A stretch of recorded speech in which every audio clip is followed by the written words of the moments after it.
pelos funcionários que estão mais habilitados para vos acompanhar nos vossos assuntos. O agendamento online é muito importante porque permite programar o trabalho, porque é diferente de chegar lá e na hora ter que atender e responder às questões que muitas vezes são complexas e até não ter uma resposta imediata. E, portanto, essa programação da ida ao consulado também ajuda a qualificar o respectivo serviço. Depois haverá outras informações, os seus secretários de fiscais e os representantes da Segurança Social, que são os mais queridos desta sessão, e depois o Presidente Camões também. Muito obrigado. Obrigado pelas questões. Posso falar sempre? Há algumas perguntas. Não quero dizer mal educado, mas as perguntas foram feitas, não respondeu. Mas eu ainda vou falar. Sim, mas também estão duas questões concretas a não resolver.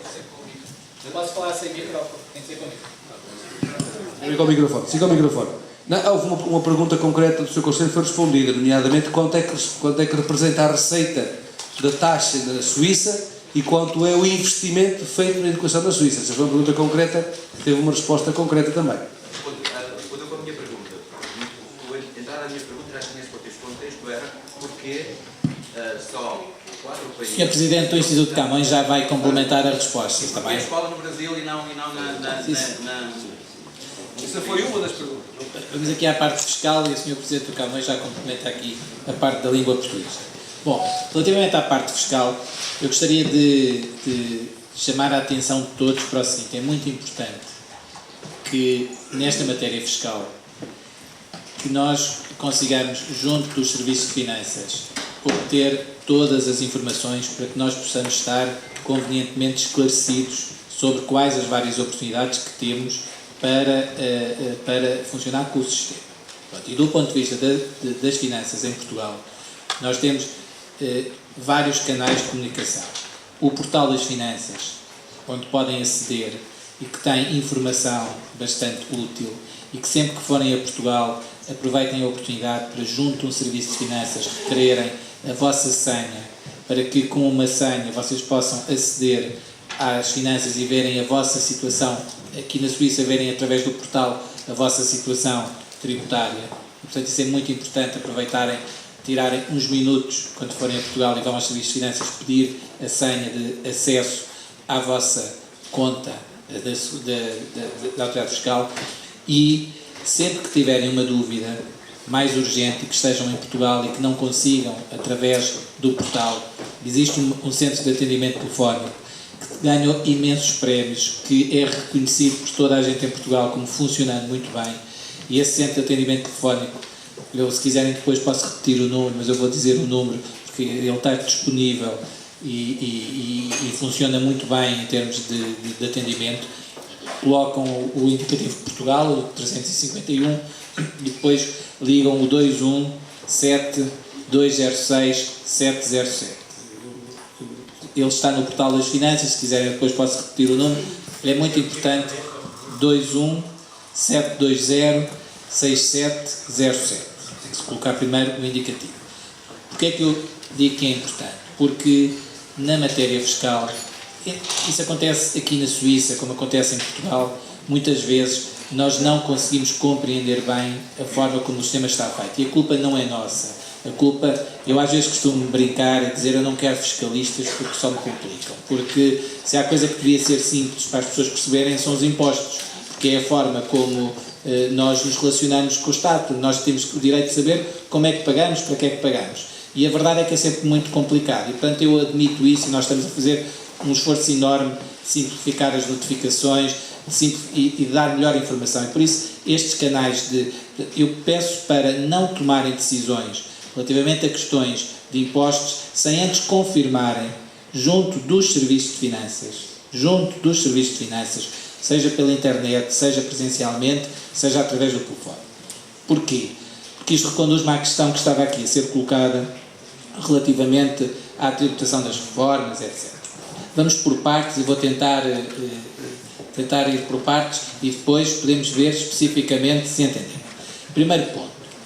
A regra entre Portugal e a Suíça para pagamento de impostos em relação às pensões é a seguinte: se a pensão for uma pensão paga pelo Estado, uma pensão pública, então, em princípio, quem tem a competência para cobrar o imposto sobre essa pensão é o país que a paga.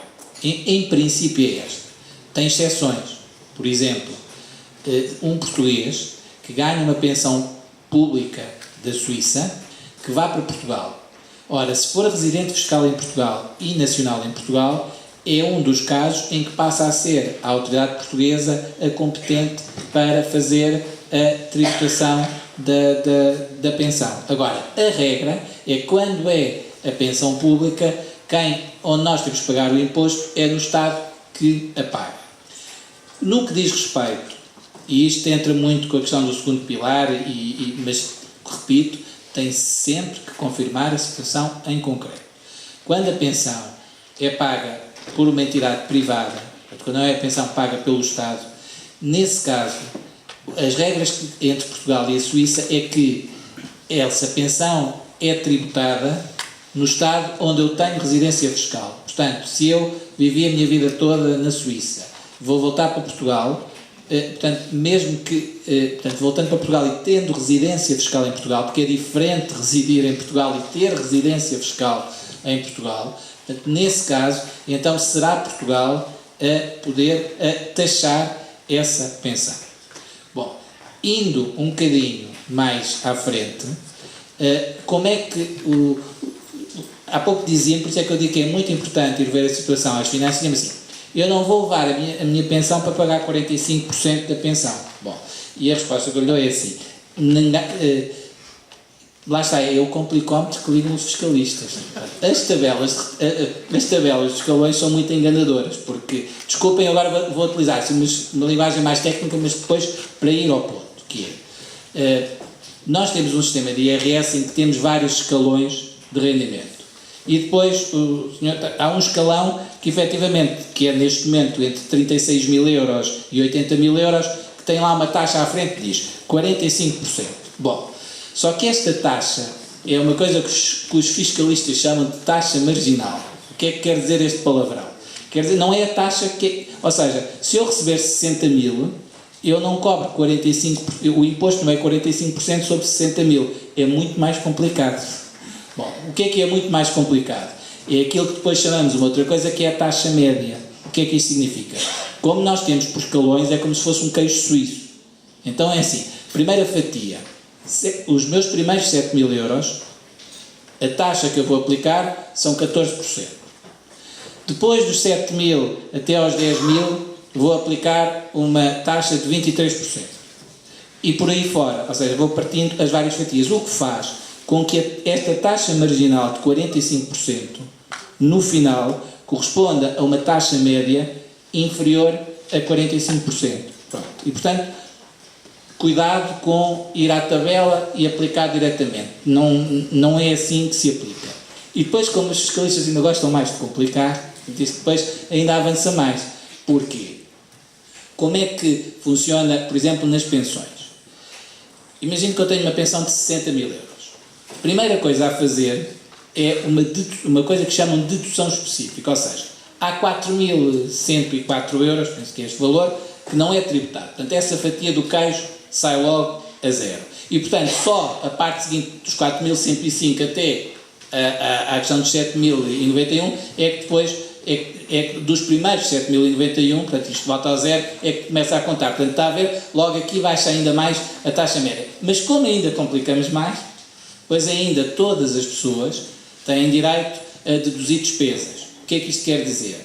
Se eu vou ao médico, se eu vou à farmácia, se eu tenho despesas de educação com os meus filhos, se eu, as faturas que eu pedi nos restaurantes e que depois me abato ao IVA, aquilo que nós chamamos as despesas de supermercado ou outras despesas de mecânica que depois dão para uma coisa chamada despesas gerais e familiares, ou seja, há um conjunto de deduções que no final ainda me permitem abater poderão abater cerca de 3 mil euros no total se eu conseguisse todas as deduções. Isto para dizer o quê? A taxa de 45% é a chamada taxa marginal. Depois, como já vimos, a taxa média é menor. Mas a taxa efetiva, ou seja, aquilo que efetivamente nós pagamos, é mais baixa por força de todo este sistema. E por isso, Volto a dizer, é muito importante que, para verificarmos a nossa situação concreta, que possamos, eu repito que eu acho que é mesmo junto dos serviços de finanças. É evidente, eu tenho todo o respeito pelos contabilistas, pelos advogados, eu sou advogado, tenho todo o respeito, mas a forma de nós termos a certeza de qual é o enquadramento da nossa situação é junto dos serviços de finanças a que nós podemos aceder pela internet, presencialmente e por telefone. E mais, nós podemos, através desta linha telefónica, agendar no nosso serviço de finanças o atendimento presencial. Ou seja, se nós sabemos que vamos a Portugal, temos pouco tempo, nós podemos, com antecedência, através da linha telefónica, marcar o nosso atendimento junto dos serviços de finanças. E nesse atendimento vou então à segunda parte da questão que me coloca, porque é uma oportunidade que me dá também, porque já ontem tive essa oportunidade, de também poder enquadrar melhor a questão, é que nós não temos regimes de incentivos e de isenções fiscais para quadros de multinacionais. O que nós temos é um regime, que é o chamado regime dos residentes não habituais. Ou seja, qualquer pessoa, seja português, seja estrangeiro, que tenha durante 5 anos seguidos residência fiscal fora de Portugal, ou seja, que não tenha residência fiscal em Portugal durante 5 anos, pode, ao passar a ter residência fiscal em Portugal, durante 10 anos, beneficiar de um conjunto de um enquadramento fiscal que, em princípio, é mais favorável do que aquele enquadramento que se aplica à generalidade dos contribuintes portugueses. Ou seja, mas para ter o estatuto de residente de benefício fiscal, tem que se requerer esse estatuto de residente de benefício de residente não habitual. Peço desculpa. Agora, tem que se requerer. Não basta que eu diga, mas eu tive 5 anos na Suíça, voltei para Portugal e agora sou residente fiscal em Portugal e não estou a beneficiar do estatuto de residente não habitual. Bom, para eu beneficiar, as finanças também têm que saber e por isso têm que dizer que são, e portanto é junto, mais uma vez, junto dos serviços de finanças presencialmente, através do portal das finanças, se tiverem a senha, portanto podem entrar na vossa parte e portanto qualquer esclarecimento façam-no, eu volto a dizer, a linha telefónica funciona bem e eu próprio já me certifiquei várias vezes e é uma linha que tem, eu acho que a linha da Segurança Social tem se inspirado muito, está a melhorar muito também e também, mas a linha das finanças é uma das linhas que tem funcionado melhor, mas sabem porque é que funciona melhor? Porque também é pouco conhecida. Essa é que também é a verdade. Muitas vezes, como é pouco conhecida, também pode funcionar. Bom, seja como for, as linhas funcionam bem. Agora, não há nenhuma disputa entre as finanças e ciências sociais, pelo contrário. Portanto, nós queremos é que tudo funcione bem. Agora, nos residentes não habituais, nós requeremos, e depois, qual é a regra nos residentes não habituais? A regra nos residentes não habituais é que os rendimentos que são obtidos no estrangeiro,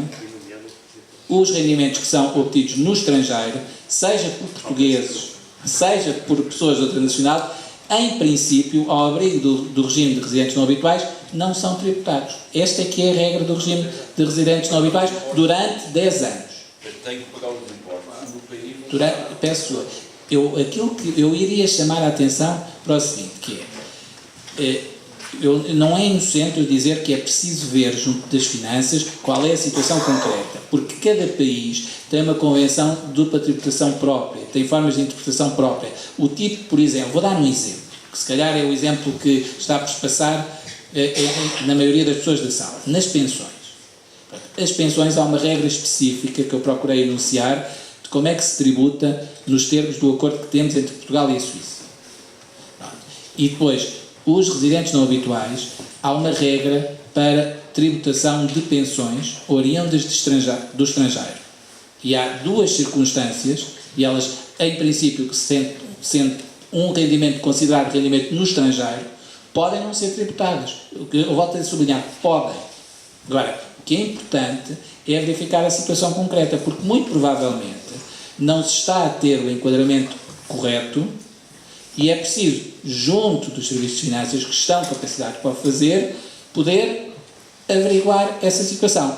Ou então enviar um e-mail através do portal das finanças e pedir um esclarecimento mais concreto. Agora, repito, Lá está, tudo isso foi feito. Cá e lá. eu terei todo o E a gosto. resposta que me dão por vezes é ridícula.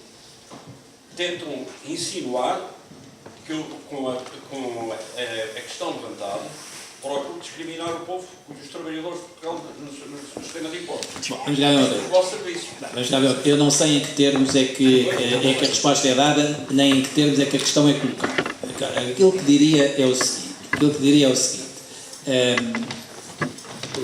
Eu acho que eu tenho todo o gosto no final ver a sua situação em concreto. Agora, aquilo que lhe digo é que não há discriminação nenhuma. Aquilo que lhe digo é, e digo a todos, o regime de residente não habitual é um regime destinado a duas coisas: a captar estrangeiros, que não são todos, é que tenham profissões que são consideradas de alto valor acrescentado para que se possam fixar em Portugal, e daí as multinacionais, e tem uma segunda componente que é muito importante, que é de incentivo ao regresso de portugueses a Portugal. E é por isso que qualquer português que seja residente fiscal 5 anos no estrangeiro pode voltar a Portugal e requerer o regime de residente não habitual, que é válido por 10 anos e que lhe permite, por exemplo, àqueles que querem continuar com o trabalho, a trabalhar, a terem uma taxa de 20% relativamente ao rendimento durante 10 anos. Portanto, em vez de ter estas taxas que eu estive a explicar progressivas, uma taxa de 20%, e no caso de rendimentos oriundos do estrangeiro, volto a repetir, a regra do regime é a da não tributação desses rendimentos. Agora é preciso depois ver em concreto que rendimento é esse que é obtido no estrangeiro, nomeadamente ver como é que se compatibiliza a questão das pensões. Portanto, era isto que tinha.